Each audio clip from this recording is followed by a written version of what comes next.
Here's something that nobody tells you before you buy a house. The decision you make in the next few months could either be the best financial move of your life or something that you spend the next 5 years absolutely regretting.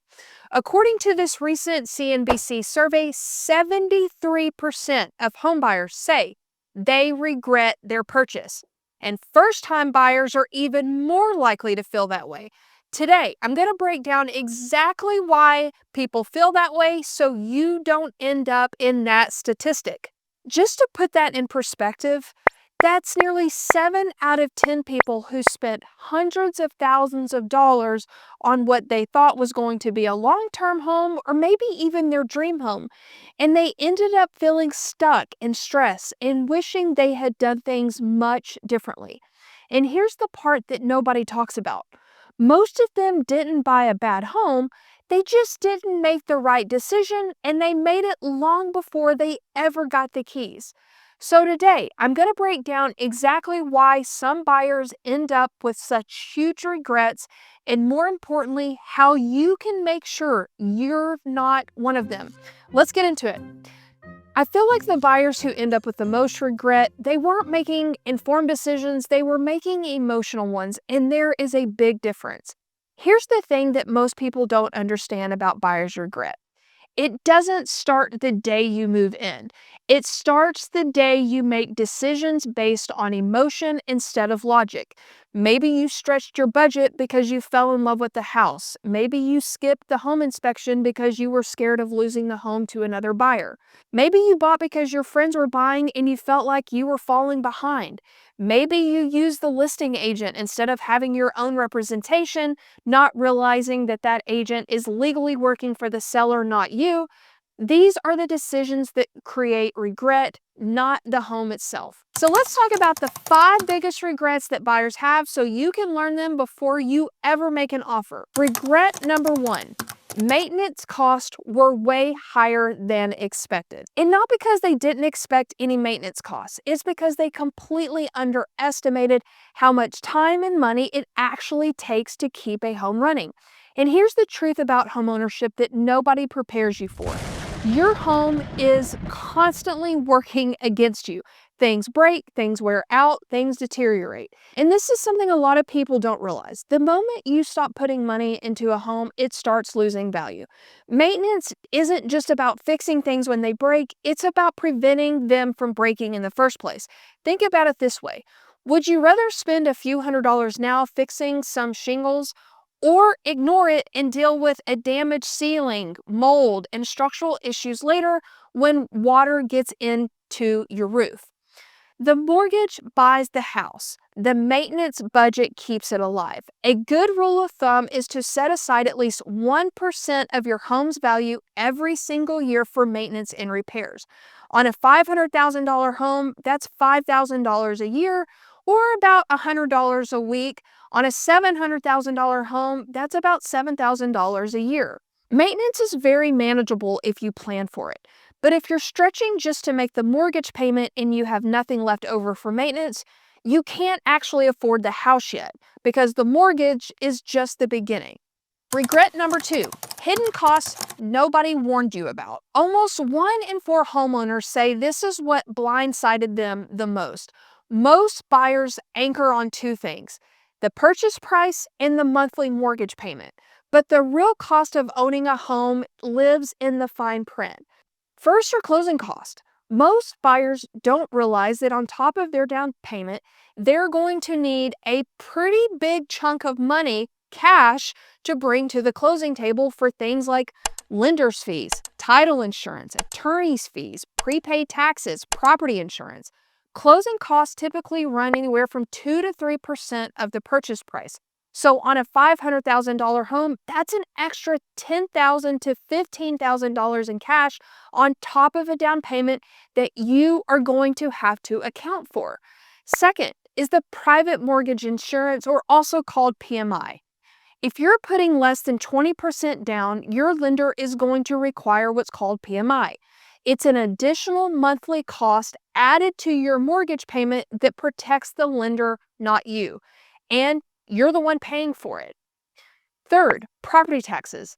A lot of buyers look at sellers' current tax bill and assume theirs will be the same.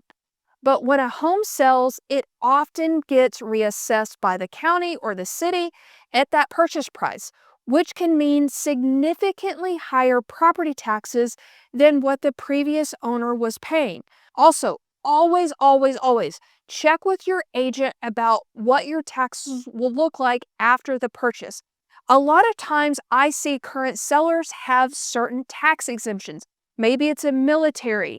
Maybe it's a 65 plus tax exemption that's not going to apply to you. So when that drops off, it's going to raise your taxes, and so many people get surprised by that. And fourth, homeowners insurance. Insurance costs have gone up dramatically over the past few years. Get a quote early on in the process. And really, I recommend for my buyers, once we go under contract, you should honestly start shopping your homeowners insurance like in the next few days, especially 7 to 10 days once you go under contract. Do not wait until a week before closing, because here's the thing. Maybe you only thought homeowners insurance was going to be $150 a month, but then after you started shopping around, it's now going to be $300 or $350 a month. And now you're stressed out and you're starting to regret your purchase because your cost on top of your mortgage payment are much higher than you ever anticipated. The third biggest regret is location. And this is one of the most brutal ones because it's about the only thing that you cannot change after the fact. You can renovate a kitchen, you can add a bathroom, you can update every single surface of a home, but you cannot move the house. There is something to be said for the old saying, location, location, location, and it is so true. I see this happen all the time. Buyers fall in love with the home and they're excited, and they quickly start to rationalize away concerns about the neighborhood, the school district, the commute, or the walkability. And they tell themselves, oh, it's fine, we'll make it work. And then a year later, they're absolutely miserable. They're spending 2 hours a day in traffic because they didn't think through the commute. They're realizing that the school district isn't what they thought it was, and they're feeling isolated because the neighborhood isn't as walkable as they wanted and there's nothing nearby. So before you fall in love with any home, ask yourself these questions. How long is the commute to work? And can I realistically do that every day for the next 5 to 7 years? In fact, here's a pro tip. I always tell people, when you go under contract or you're looking at a house, maybe after work one evening or in the morning, start from that house and drive to work. And don't do it on a Saturday morning or a holiday. Really do it like on a Monday morning or a Friday afternoon to really get the feel of what that commute is going to be.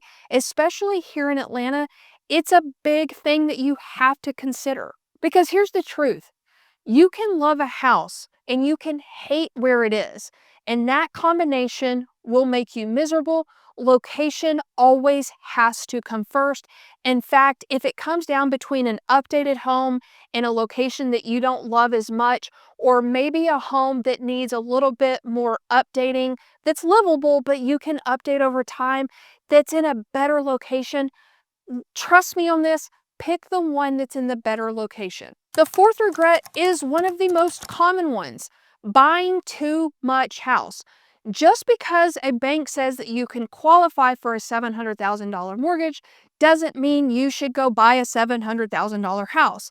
Banks calculate how much you can borrow based on your income and debt. They don't factor in your retirement savings, your kids' college fund, your travel budget, or the fact that you want to go out to dinner occasionally without feeling guilty or skipping the dessert. So you get approved for the maximum amount. You buy at the top of your budget, and then you move into your beautiful new home, and 6 months later, you're miserable because you can't afford to live in it the way you want to. I tell people all the time, being house poor is one of the most miserable things that you can do to yourself. And here's how to think about it differently. Instead of asking, how much can I borrow? Ask yourself, how much can I borrow to still live the life that I want? because the goal isn't just to own a home. The goal is to own a home and have a life. If the mortgage payment is so high, you're cutting back on everything else that matters to you. You've bought too much house. The fifth regret is just rushing. And this is one that's almost entirely driven by fear and emotion. Fear of rising prices, fear of losing a home they love, fear of being outbid, fear of missing out. And in that fear, buyers skip steps they absolutely should not skip. They skip the inspection because they don't want to lose the home. They skip the due diligence on the neighborhood because they're afraid to slow down. They make offers without fully understanding what they're signing up for. They use the listing agent instead of getting their own representation because they think it'll make their offer more competitive. Here's the truth. A rushed decision on a $500,000 to, let's say, $1 million purchase is one of the most dangerous things you can do financially. The inspection alone could reveal $50,000 plus easily in issues that you would be inheriting if you skipped it. Using the listing agent means you have nobody legally in your corner. That agent's job is to get the best deal for the seller, not you. So slow down. The right home will still be a great decision tomorrow. And if you lose a home because you took time to do your due diligence, that's not bad luck. That's just the process protecting you. All right, how to make sure you don't regret your purchase. The buyers who end up with regret aren't bad people, and they're not necessarily bad homes. They just made emotional decisions instead of informed ones. They underestimated the true cost of home ownership.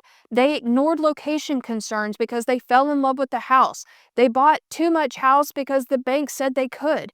And they rushed through the process because the fear was driving the bus. So here's how you avoid all of it.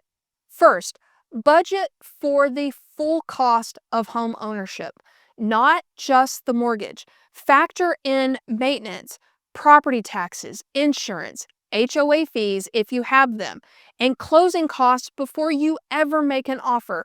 If the total picture doesn't work financially, the house doesn't work. And second, please, for the love of God, hire your own agent. Stop being cheap and stop thinking that you're going to get some major discount by going straight to the listing agent. I promise you, you are not. And don't hire your best friend's mother's sister's cousin who just got their license yesterday. An experienced buyer agent knows the market and they understand the contracts and they are legally working for you and they are helping you navigate the contracts, the inspection reports, and what to ask for and what's important and how to protect you. I promise you, if you are going to the listing agent, and please hear me on this, that listing agent is working for the seller. They are negotiating on terms that best suits their client, not you. And one of the biggest misconceptions that I know of in this real estate market is that buyers think if I don't have my own buyer's agent, if I don't have my representation, that the seller will give me that in closing cost or they will take it off the purchase price. I will tell you, I work in real estate every single day. And I'm telling you, most sellers do not do that. They will not just give that money to you. They have it in their mind that that is going to a buyer's agent. And if you don't have a buyer's agent, they look at that money like they are going to keep it. You have to trust me on this. So please do not go get yourself in a situation that you regret you weren't protected or maybe you weren't fully informed on decisions because you did not have your own representation. Okay, done with the soapbox. Just trust me on that. Okay, moving on. Third, never, ever, ever skip the home inspection. Ever. No matter how competitive the market is, no matter how much you love the home, an inspection is your protection. And what it reveals could save you tens of thousands of dollars and a lot of headaches in life. Fourth, choose a location over everything else. fall in love with the neighborhood first and find the best home you can in that neighborhood that fits your budget, because you can always improve a home, but you cannot move it. And fifth, just slow down. Give yourself permission to be patient. The right home is out there at the right time, and making a rush decision on the wrong one is far more expensive than waiting for the right one. Look, buying a home is still one of the best decisions you can make when you do it right. The buyers who don't regret their purchase, they weren't lucky. They were just informed and they had good representation. They took their time and they understood the full cost, and they chose location wisely, and they stayed within their means, and they didn't let fear drive their decision. That can be you. If you found this video helpful, please hit that subscribe button. It helps me help you. Thank you so much for watching, and I hope to see you on the next one.